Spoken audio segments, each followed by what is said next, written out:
Hello, and welcome to the first official episode of the Yoderverse podcast.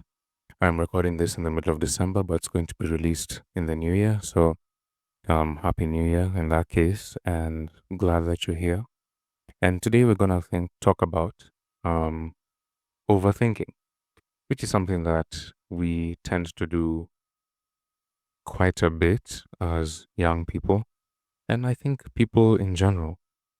Like, have you ever been stuck in a loop, replaying the same thoughts over and over, wondering if you made the right choice? Well, I personally have, and this podcast is a testament to that.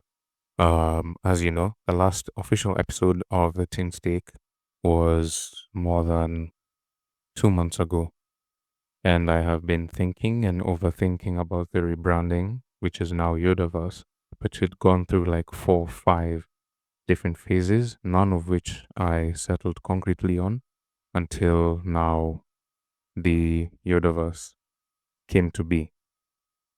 So today we're going to talk about overthinking. It's just going to be brief. We're just going to have a chat. I'm just going to say what's on my mind and pick a few things from people that I like listening to, people that I follow, and what their thoughts on overthinking is. So, Alex Hormozy, which he's a businessman and business owner online, amazing guy, you should follow him. He said, most people don't take action because they're stuck in indecision, but the worst decision is no decision. So, what I get from this is in the midst of overthinking, we tend to be stuck in a place of stagnation where you're just repeating the thought in your head over and over and over and over without making a decision on that thing. So the worst decision is no decision. So regardless of your overthinking, you should try your best to at least make a decision. You're overthinking about, let's say, going for an event. You have to make the decision, yes, I'm going, or no, I'm not. Otherwise, you'll just keep spiraling in your head until you come to a more, what I could say, a negative ending to that situation. So, what is this thing called overthinking? Overthinking is when your mind gets caught up in analysis paralysis, preventing you from taking action. You overanalyze, you think too deeply about something that possibly is simple. And social media is a place that harbors a lot of overthinking because you tend to see the way people's lives are and you wonder why yours isn't like that and you dwell too much on it. And at some point, you're like, what? You come to a point of realization where, like, what am I doing? Um, so that's where we come to now articulation of what you're thinking. Jordan Peterson says, if you don't articulate your thoughts, you make yourself weaker. Overthinking often comes from a fear of putting your ideas out into the world. And I'd say that's personally attacking me in regards to this podcast. When I started the Teen Steak podcast initially, I think I had a perfectionist uh mindset in regards to the way I dealt with things. That's why it was heavily scripted at the beginning. Like the first 4 episodes are very heavily scripted before it started becoming more loose like it is now. And I was just scared of what people will think when the podcast rolls out. Completely unrelated to overthinking, but related to starting the podcast is, and we'll talk more about this in future episodes, is the fear of starting something new should not exist. Because, like, for example, this podcast has 15 current subscribers and an average of 8 to 20 views per episode, let's say. That's it. You have few people. So even if you have Even if your microphone quality is not very good, it's just audio, you don't have effects, you don't have a high quality camera, etc. Only 15 people are going to know that bad thing. And it's only when you get good that there'll be more people that can be able to judge you for the bad. But regardless, there are more people. So we shouldn't fear starting new things because in the beginning, there won't be many people seeing the negative or the things that we could change or improve on early on in our journey. There's few people. But back to overthinking. Why do we overthink? I think one proponent of overthinking, again, using myself as an example, is the fear of failure. We're scared of making mistakes, but Alex Hormozy says the only real failure is not trying.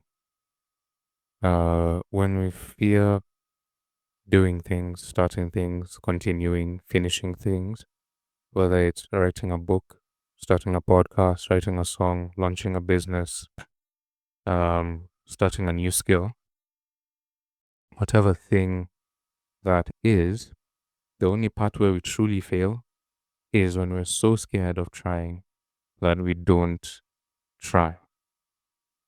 That's fear of failure. That's one reason we overthink.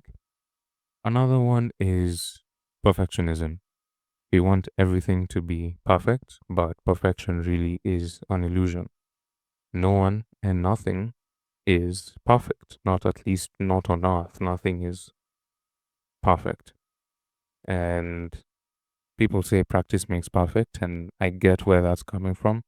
But I've heard people say practice makes improvement, and that speaks, larger to me than practice makes perfect because, again, the goal is not to be perfect at what you do because perfection means that there's no room for growth. There's always room for growth. In my opinion, being perfect is not an ideal goal, but I feel like improving in what you're doing is what the ideal goal should be in this situation. I think another reason that we overthink is cognitive biases. Our minds naturally dwell on the negative, but we forget that we can change that. I say a lot that everything in life on an individual level is a choice.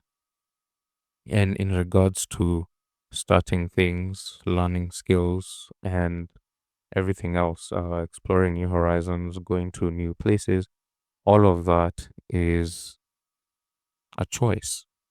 But we tend to overthink on the negative side of that thing instead of focusing on what fruit could come out of actually exploring and taking the risk on that thing. To put a metaphor to it, overthinking is like being stuck in traffic. You feel like you're moving, but you're actually not. Either that or you're moving extremely, extremely slowly. And let's say your car stalls. Now, what do you do? So that's the place in which overthinking gets you to. So you think like you're moving because you're overanalyzing the thing and trying to get it perfect before you pursue it. But once you stay in that loop of thinking too much about it, you never really move. And eventually that decision gets just cast aside. You don't even make a yes or no decision out of it. Tim Ferriss says conditions are never perfect. Someday is a disease that will take your dreams to the grave.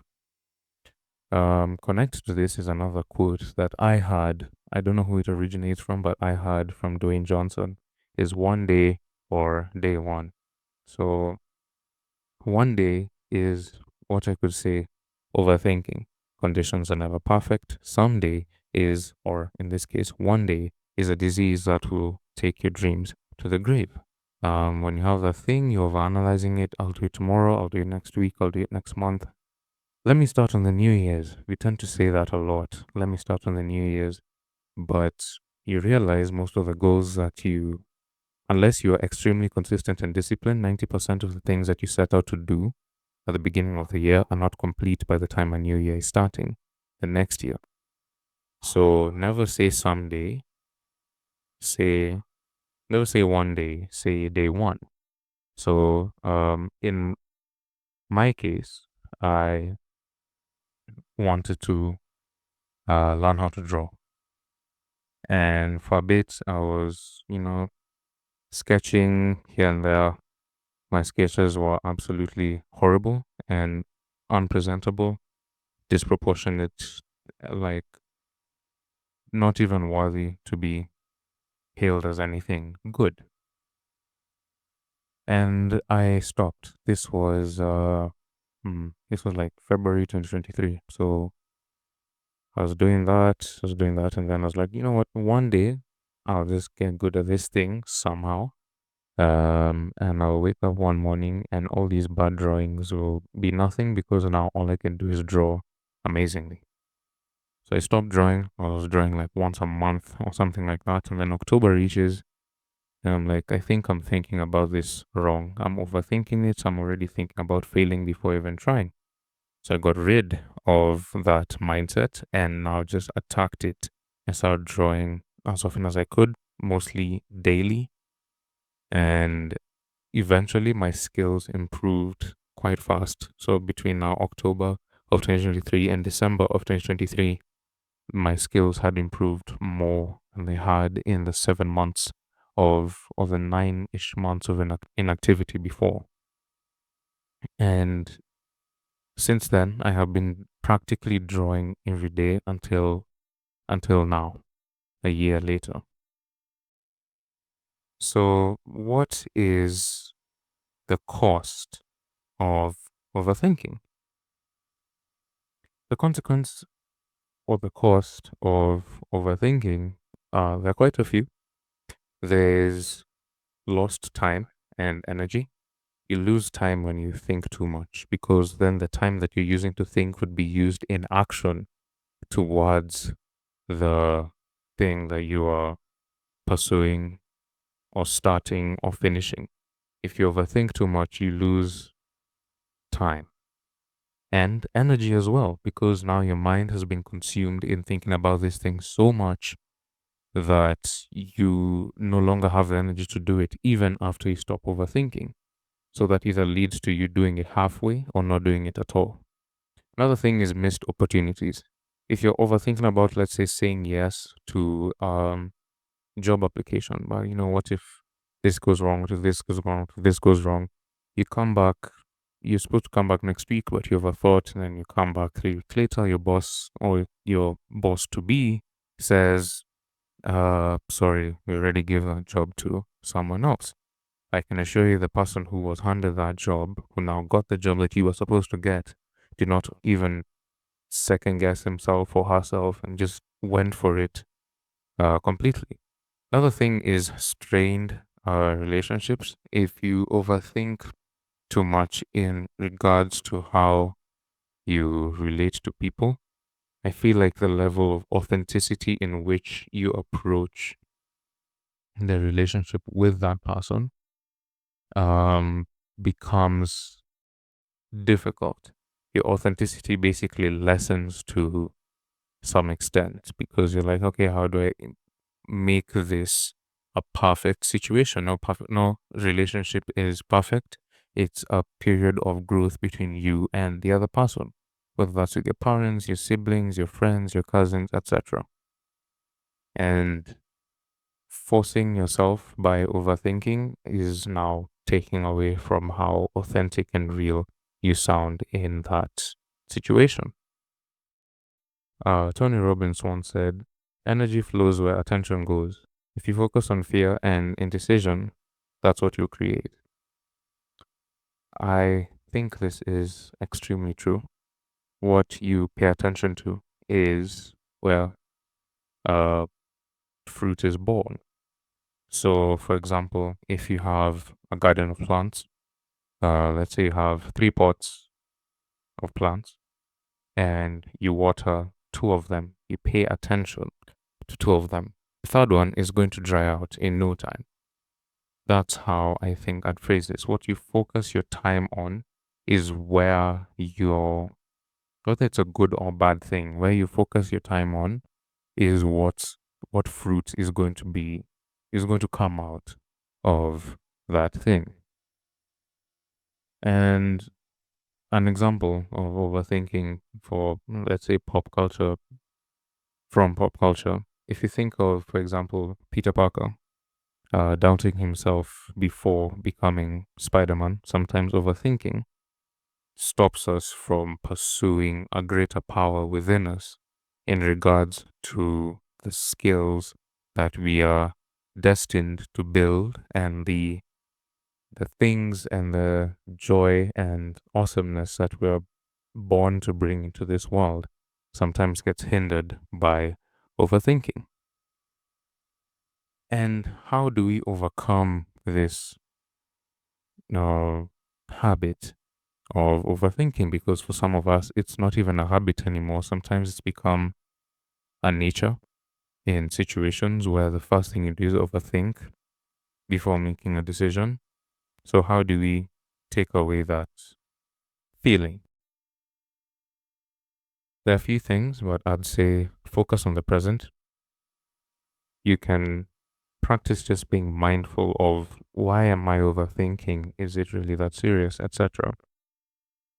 Realize deeply that the present moment is all you'll ever have. Focus on now. Focus on now. And then give yourself, or at least mentally, give yourself a deadline of when to act. Like, okay, if I'm faced with decision A, B, and C, I have 30 seconds to make a decision. It's a yes or no thing. It's a do or don't thing. 30 seconds to make a decision. Mentally put a block in your mind once this is my limit of making a decision. Don't give yourself an infinite amount of time to make a decision. And then take small actions, progress over perfection. Always. You'd rather be moving forward slowly than not moving at all. So it might take time to get over something that has become so natural to us, especially in a world where things are so fast paced. You tend to overthink a lot, but at least move slowly towards a place where you're like, okay, yes, no. Instead of, I think maybe let me dwell on it for a bit. Unless it's like a very, very, very heavy decision. Now you can instead of again, don't give yourself an infinite amount of time. Just space it out a bit to make that large decision, whatever it is. And then also challenge your negative thoughts. Ask yourself, what's the worst that could happen? I think this one really, really, really needs to be repeated over and over and over. What's the worst that could happen in this situation?